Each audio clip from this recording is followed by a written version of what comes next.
Hey guys, I got some questions on NBIS group, ticker symbol NBIS. So I wanted to do a video for you all and revisit this one.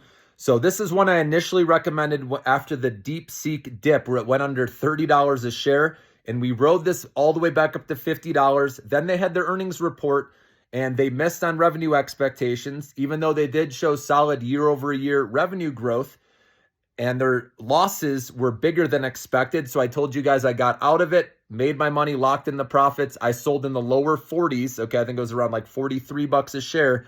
And the stock did go higher from there. It went back to the mid to upper 40s.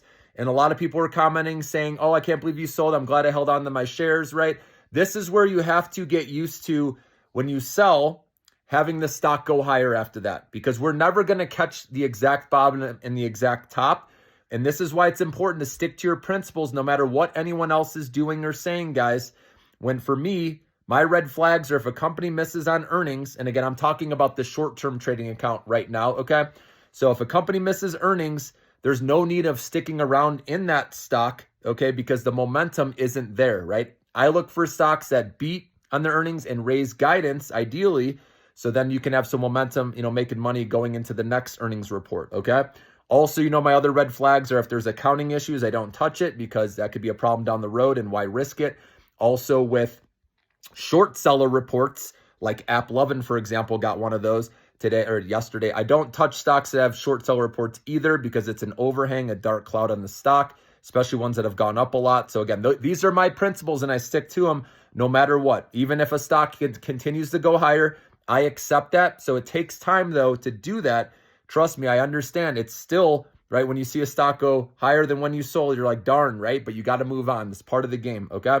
So now people are wondering, is NBIS stock a buy now because it tanked? Again, this is what I was getting at. When you stick to your principles, at some point, it usually, right, in this case, they missed and the stock tanked. It went down to $34 a share. Part of that was to do with NVIDIA falling too, right? Because a lot of these companies NVIDIA invested in are AI-related names. They're moving in harmony with NVIDIA's stock price for now, okay? But anyways, NBIS is at 34. So obviously now a lot of this is priced into the stock. So if you want to do a starter position at $34 a share, that makes a lot more sense than buying when this was in the upper 40s or even at 50 bucks a share when we were taking profits, before. And I put a video on that when I was taking profits up there, okay? So better price now, but I would still keep it very small because remember, we bought this initially under 30 after the DeepSeek dip. So it's possible it could go back there and maybe, test support. So that's where you can add a little bit more, but overall, I would keep it small because of the big losses. And again, this company still has a lot to prove.